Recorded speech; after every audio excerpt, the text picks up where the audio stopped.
I'm a digital human. Is this the future?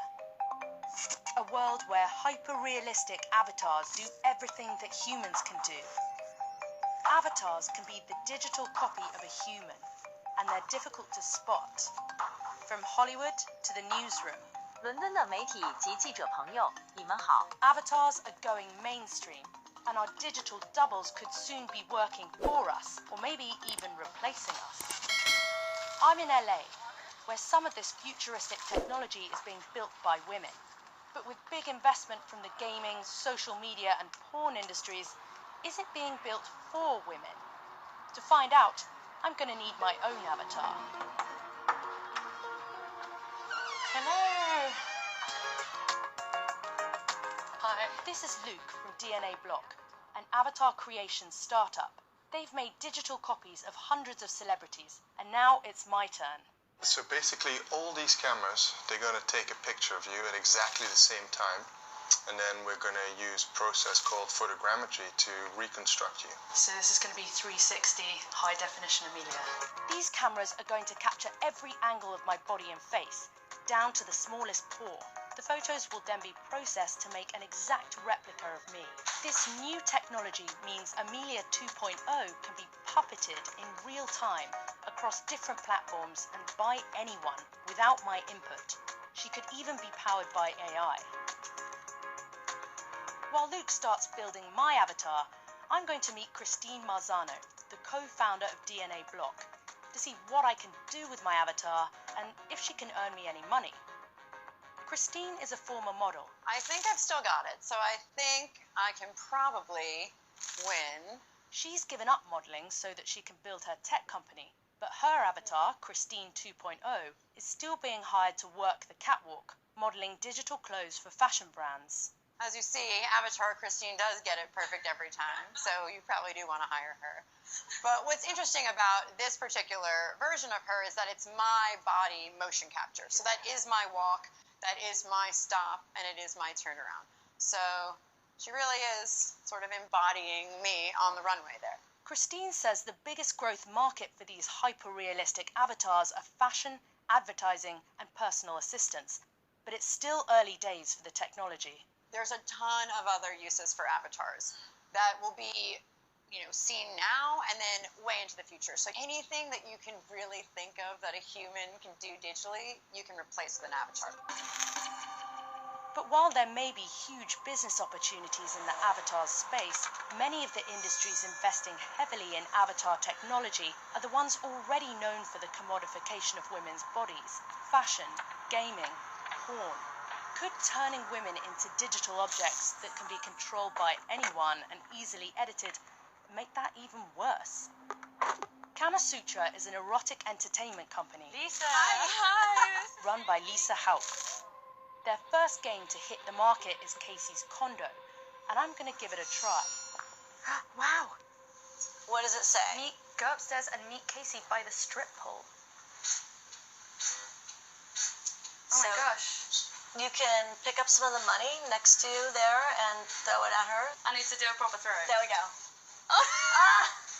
You kind of made it rain. It's raining. It's raining. So I don't know if you're hearing any sex sounds. Oh. No.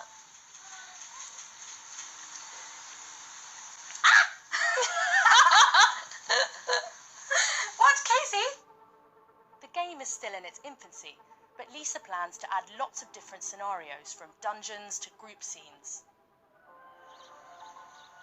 We are not creating scenarios that are set up to lend themselves to people saying they're going to act out in violence towards avatars. We're not creating anything having to do with kiddie porn. It sounds like you've got really clear ideas about how you want the avatars to be used. Are you worried about people or companies that haven't thought about it so much and are looking to exploit this tech, maybe in more negative, dangerous ways? To be honest, I am so buried in Kama Sutra and what we're doing and developing that I have very little time to kind of worry about what other people in the space are doing.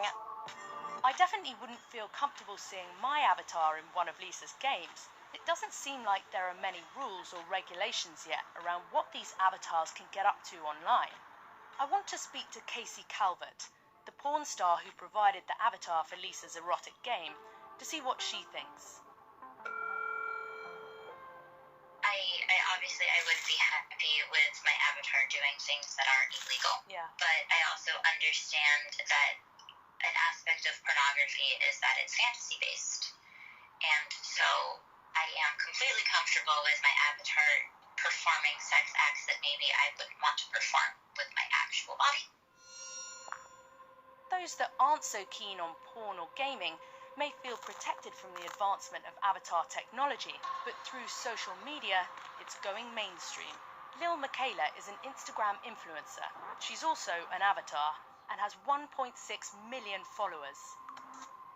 Talent agent Jennifer Powell represents avatar influencers. I'm at her office to find out whether these idealized digital humans are going to set unrealistic beauty standards for the rest of us. When you shoot campaigns as a real person, there's retouching and there's editing that happens. So I feel like this is kind of just editing before you're actually putting her out there to work. Is this the end of jobs for models? I mean, models and influencers are going to be working really differently now that they have an avatar. Yes, I think that this is going to cut jobs but also create jobs. There's creatives behind all of the imagery that you see. So there are actual people behind avatars that are still being employed and being put to work. It's just a different type of person. But those people are invariably men who are defining what these avatars look like. Meet Shudu, tall, dark-skinned, slim, and the first avatar supermodel. She's been hired by Vogue, Cosmo, mobile provider EE, and fashion brands like Balmain and Ellesse. And this is her creator, Cameron James Wilson. I was really inspired by gaming just before I created Shudu. Black Desert has really in-depth character creation, and it inspired me to want to kind of create these kind of really personal, really unique characters. But some of the things that inspire me, often they are too sexualized. Do you think it's going to be bad for people's body image comparing themselves to these perfect avatars like Shudu? When I created Shudu, I obviously my inspirations were quite unrealistic. It's kind of like supermodels and Barbie dolls.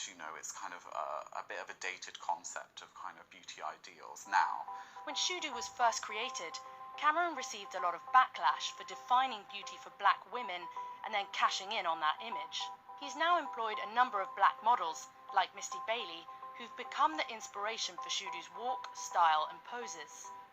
Amma Badu, a former journalist, is helping to create Shudu's backstory, reclaiming the narrative for black women. I create her personality and her writing and her words, but actually going forward we want to develop that even further. So who is Shudu? What's her story? What's her background? How can we make her have a voice and have a story and create it that way?